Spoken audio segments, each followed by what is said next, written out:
Well, hi everybody. I didn't realise that this was your first women's conference. I'm really privileged to be asked to speak.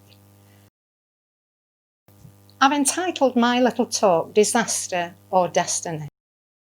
I'd like to talk a little bit about some of the traumatic experiences which we go through in life. And I wonder, should we be calling them disasters, or could they really be essential to help us to reach our destiny? We've all got stories to tell. We've all experienced things which have left permanent scars. I grew up in a very rough, poor district of Manchester in England. My father had been a soldier in the Second World War, and when the war was over, he decided to make the army his career. He married my mum, and she continued to live with her parents whilst Dad worked in the forces, only seeing him when he came home on leave. So, whilst Mum was living with her parents, she had 2 children.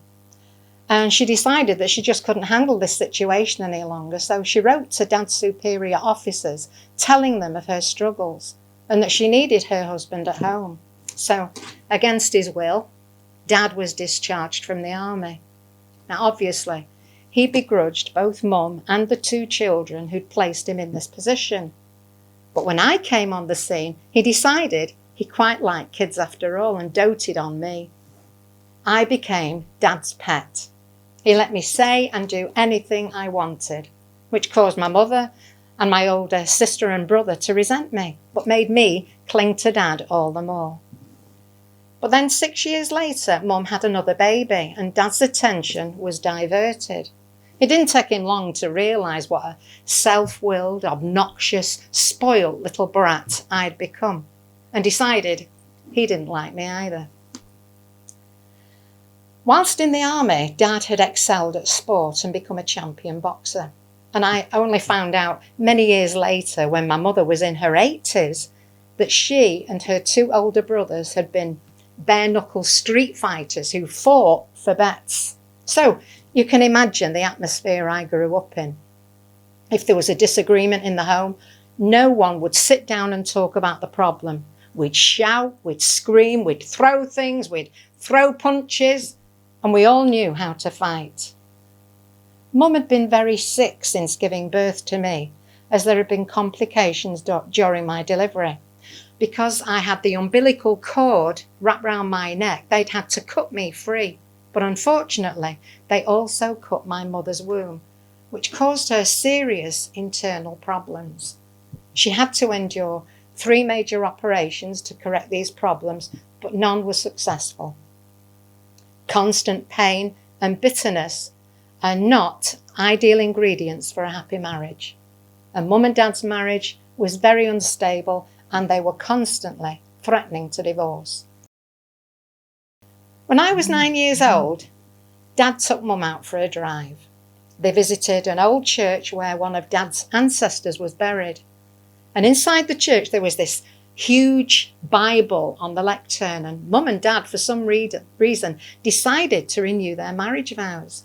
When they came out of the church, there was a man standing under a tree who stepped out and asked them if they knew Jesus.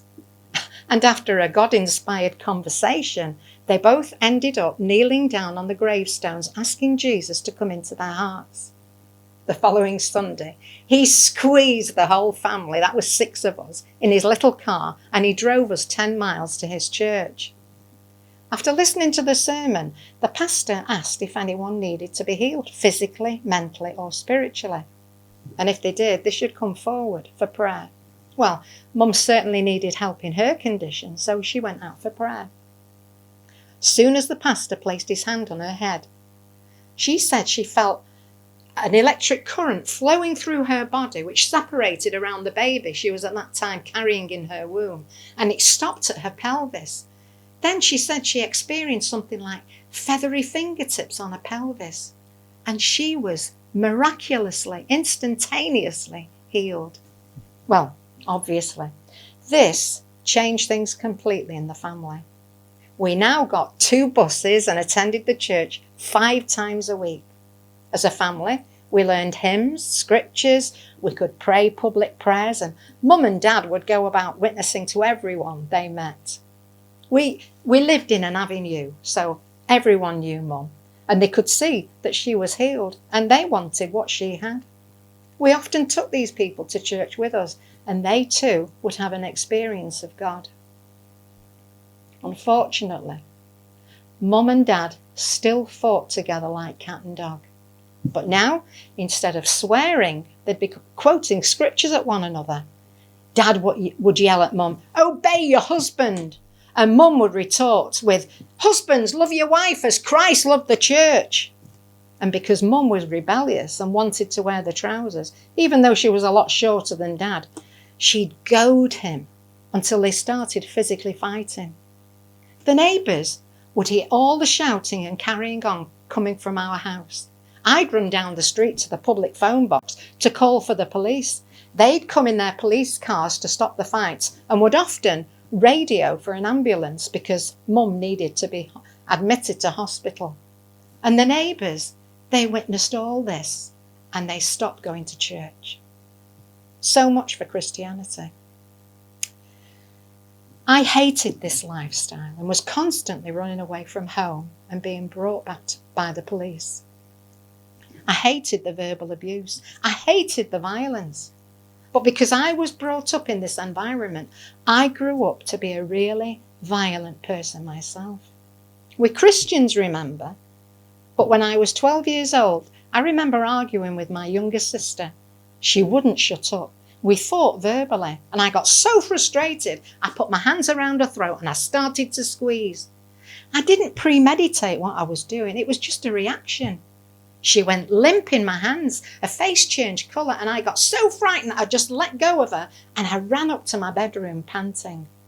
Thank God she recovered. But I knew then that there was a monster in me that I absolutely hated, yet couldn't control. A couple of years later, when I was sitting at the kitchen table, my older brother was teasing and tormenting me. He wouldn't stop. So I just picked up the nearest thing to hit him over the head. He put his hand up to ward off the blow. And as I whacked him, I realised I'd picked up the carving knife. Fortunately, I only slashed his arm, but I could have actually killed him if I'd hit his head. He was rushed to hospital to patch up the damage.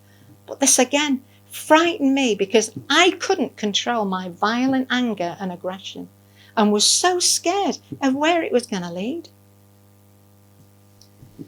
Not long after this incident, my brother followed my older sister's example and left home to get away from all the fighting. He was the one who'd been there to defend my mum, but now he'd left us all. I felt it was up to me to save the family from my dad. Funny thoughts run through your mind when you're cornered. I reasoned with myself that because I was young, I could do the unthinkable and get away with it.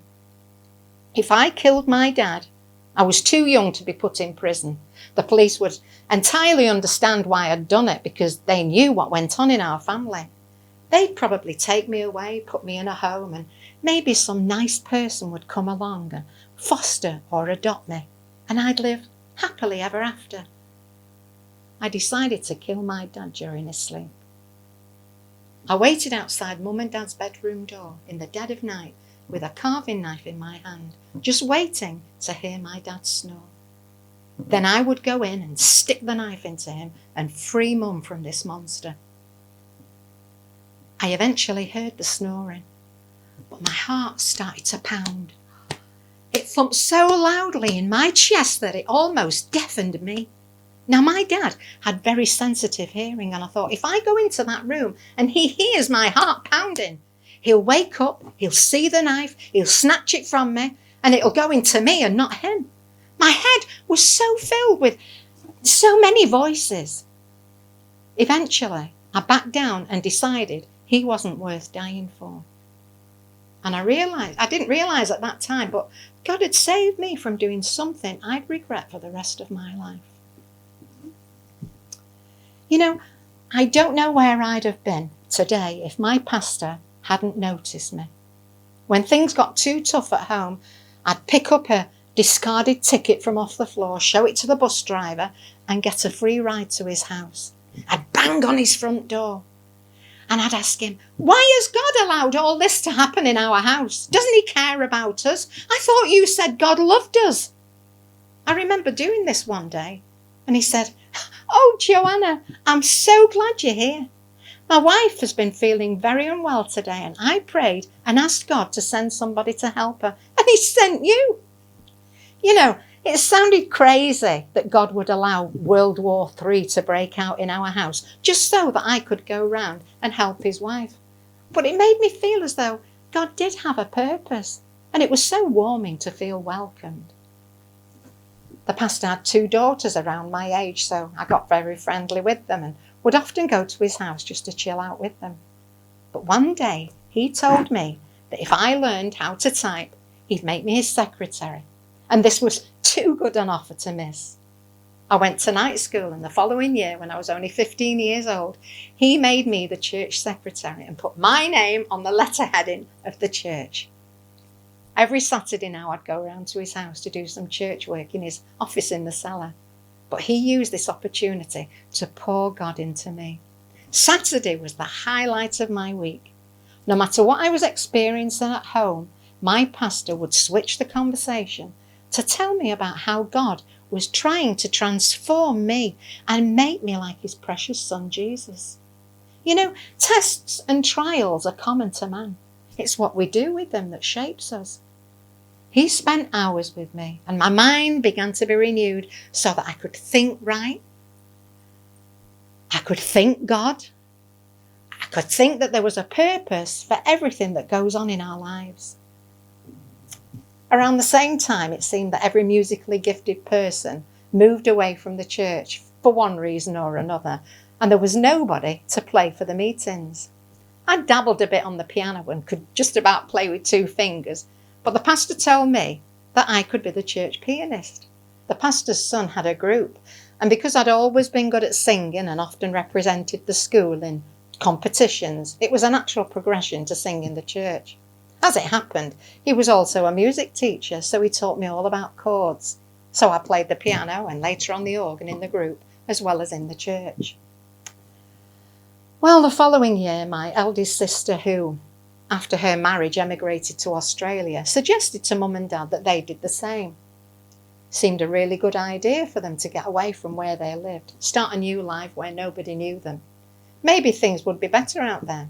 The problem was that I'd made a life for myself in the church and I adamantly refused to go with them. So when trying to sort out the emigration, the authorities said that they couldn't leave me behind as I was too young to be on my own. They'd have to find a guardian for me or forget the idea altogether, and who would want to take me on? Well, they mentioned their situation to the pastor and quite incredibly, he said he'd sign all the legal documents and become my guardian so that they could emigrate. I was overjoyed. I'd only had a full-time job for a year and I wasn't making much money, but I was determined that I'd stay in England even if I starved, and I moved into a flat when I was 16. Oh, my life was so full. I practically lived at the pastor's house and the church. At 17 years of age, I went on my first missions trip to Holland for a month with the pastor and the group. This was the real thing. We were in the ministry now, serving God every day. On that trip, I made the decision that this was what I really wanted to do for the rest of my life. And I realised that God really did have a plan for my life. You know, if I hadn't experienced how bad things could be, I don't think I'd have ever appreciated how good a life with God can be. You have no idea what love and mercy are unless you've seen how awful this world can be. As it happens, my parents never did go to Australia. This was just a scheme God had hatched up to get me out of that environment. Maybe he realised I couldn't have taken much more. You know, God has bent over backwards to show me how much he loves me. I'd been living on my own for a few years when I started to have nightmares about what I'd experienced as a child. Because the nightmares were worse than I'd actually experienced, I used to wake up sweating and sobbing and so terrified that I was almost afraid to go to sleep. I often asked for prayer for God to heal me, but the nightmares continued. Lack of sleep was wearing me down, and I was becoming ill. I remember arriving for a group practice one evening, and the leader, the pastor's son Morris, whom I'm actually married to now, he said I looked awful, and he asked if I was sick. I tried to fob him off by saying I wasn't sick, I was just having difficulty sleeping. He asked me what the difficulties were, so I just said I was experiencing some nightmares. He asked, "Have you got anything on your mind?" "No." "Well, what are the nightmares about?" Now, he was the pastor's son. The pastor had been so kind to me and listened patiently to all my woes, so I thought that maybe Morris would do the same. Maybe he'd sympathise and give me a shoulder to cry on. But when I told him about the nightmares, I couldn't believe his reaction. "Do you want to be a Christian?" he asked. "Well, that's a stupid question. I'm at every single meeting and I'm your dad's secretary." But he was on a roll now. "From the way you explained your nightmares, I can see you're full of bitterness and unforgiveness towards your parents. And the Bible says that if you say that you love God and hate your brother, you're a liar. And that goes for your father, your mother, your sister, or your brother. If you hate anyone, yet say you love God, you're a liar." Then he went on to talk about the Lord's Prayer and how Jesus had said that we were to say, "Forgive us our trespasses, as we forgive those who trespass against us." But at the end of the prayer, Jesus had said that if you don't forgive men their trespasses from your heart, then neither will your heavenly Father forgive you your trespasses. So where does that leave you? You have an obligation. You can't come to God in any way you like. You've got to do it his way. Do you want to be a Christian? Well, I was fuming. He had no right whatsoever to talk to me like that, because I'd seen what his home life was like. And to me, that was a bigger miracle than even raising the dead. He had no idea where I'd come from. I'd been brought up in Wythenshawe, and the prisons were full of people from Wythenshawe. I didn't ask to be born, and I certainly didn't ask to be born in that family. He had no right to say these things to me. I was so angry with him that I stormed out of the group practice and went home. I wanted so much to physically punch him. I wasn't going to forgive my parents for what they did. They were Christians too, and much older than me. It should be them coming to me with an apology. They'd caused all this problem in the first place. But the nightmares continued, and God gradually wore me down. I started to reason with myself. I didn't want God to take away the hatred out of my heart, because I was afraid he'd replaced it with love, and I didn't want to love my parents. They'd hurt me too much. But I did want to be a Christian. And the scriptures Morris had spoken were like a sword in my spirit. They were cutting me up inside. I knew he was right, but I was so afraid to let go. Eventually, I told God I knew that I was in the wrong. I asked him to forgive me, but I just couldn't forgive. I'd seen him do so many miracles in the church. I just wanted him to heal me. Well, the fact that I'd acknowledged I had a problem made such a difference, and the nightmares stopped altogether. I never had another one after that talk I had with God. Then an amazing thing happened. Over a period of time, all the things my parents had shared about their own home situations, the things which I'd completely ignored because I just wasn't interested, these things the Holy Spirit began bringing to my mind. And instead of blaming them for what they did, I started to realise that they too were products of their environment, just like me. And somehow the hatred faded away and was replaced with sympathy. And I don't know how it happened or when, but love came into my heart for them. And I really desired reconciliation and to have a relationship with them. You know, it doesn't matter who you are or what sort of environment you grew up in. You're going to face hardships and difficulties. Because it says in Job chapter 5 verse 7. Man is born to trouble as the sparks fly upwards. You know, when you light a fire, sparks don't go down, they always go upwards. That's how man is born to trouble. It's inevitable. I find it heartbreaking to read the story of Joseph in the Bible. Joseph had 10 older brothers whom you'd have thought would have doted on him, as he was the son of Jacob's old age and the baby of the family. But they were peevish and hated the fact that their father showed Joseph so much favour. These 10 brothers envied Joseph so much that they actually wanted to kill him, and would have done so whilst out on the hills tending the father's sheep if traders hadn't been passing by. So when they were discussing it, they reasoned that if they killed Joseph, they wouldn't benefit materially.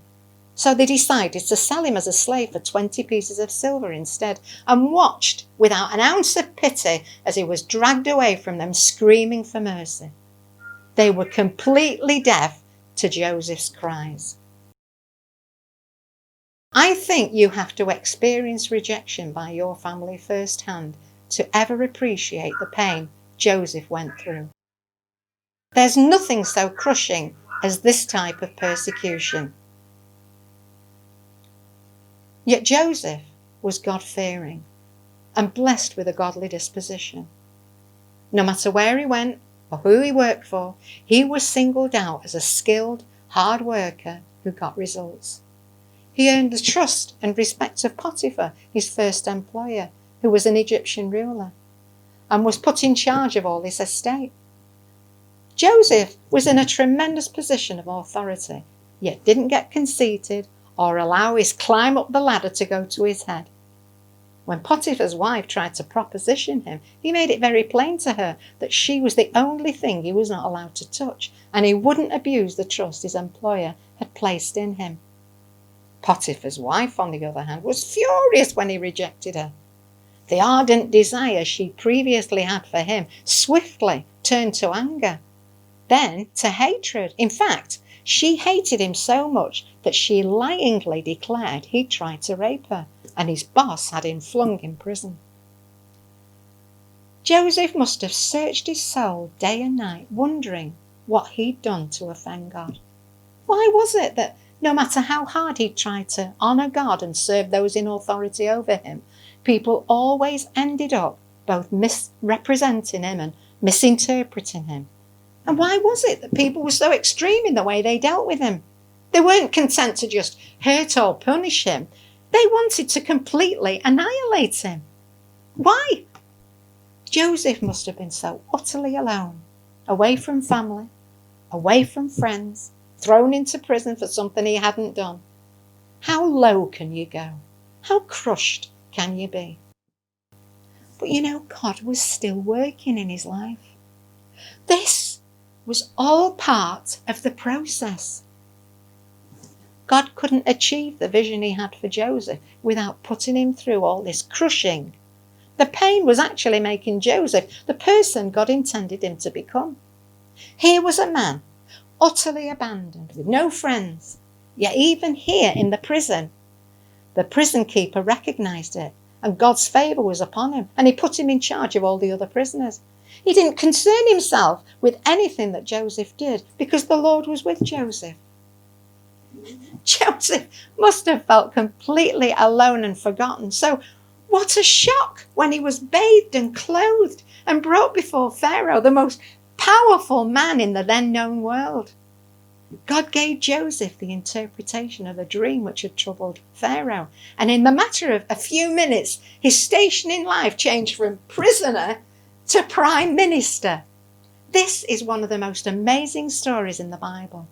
God elevated this Hebrew, this nobody, so highly that he was actually running the whole country for Pharaoh. Not only that, under his direction, he made the Pharaoh the most wealthy man on the planet, using the famine to buy land, livestock, and people in exchange for grain. But notice Joseph's attitude when he was faced with his brothers. He could have done so much damage to them. Next to the Pharaoh, Joseph was the most powerful man in the whole of Egypt. He could have completely destroyed his enemies. But God had done such a work in Joseph that he couldn't hold grudges. He even said to his brothers, you meant it for harm, but God meant it for good. Because Joseph had not fought or resisted against the pressure, God had been able to perfect him, so that not only his family had been saved from certain death, but the whole of Egypt and many other nations round about. My family didn't reject me for godly reasons like Joseph. Nevertheless, it was still a painful experience. We all know that scripture, all things work together for good. But do you know the verses around it? Did you know that God has a specific plan and purpose for your life? That's what predestination means. Romans chapter 8, verse 28. And we know that all things work together for good to them that love God, to them who are called according to his purpose. For whom he did foreknow, he also did predestinate to be conformed to the image of his Son, that he might be the firstborn among many brethren. That's God's whole purpose, to make us like Jesus Christ, to conform us to the image of his Son. Moreover, whom he did predestinate, them he also called. And whom he called, them he also justified. He made them right. And whom he justified, he also glorified. He conformed them to the image of his Son, Jesus Christ. And what shall we say then to these things? If God be for us, who can be against us? What does it matter what happens in our life? You know, the Bible's full of stories showing how people experienced devastating trials, only to find themselves in glorious situations later on in life because they allowed God to dig up their own old sinful nature and make brand new people out of them and fashioned like his precious and obedient Son, Jesus Christ. We must always remember that God is the master potter and we are just lumps of clay which need to be moulded, shaped, fired, glazed. So stay on the wheel and allow the Lord to stretch and pull and pummel. He knows what he's doing. Our problem is that we've not seen the blueprint, nor have we had a vision of what our lives were destined to become. Only God knows that. But I'm absolutely certain that if we allow God to have his perfect way in our lives without complaint or resistance, then God won't be the only one pleased with the result. I'm sure that we'll be delighted also with what we can become in this life by God's grace. God bless you all, and I hope my little talk has helped and encouraged you.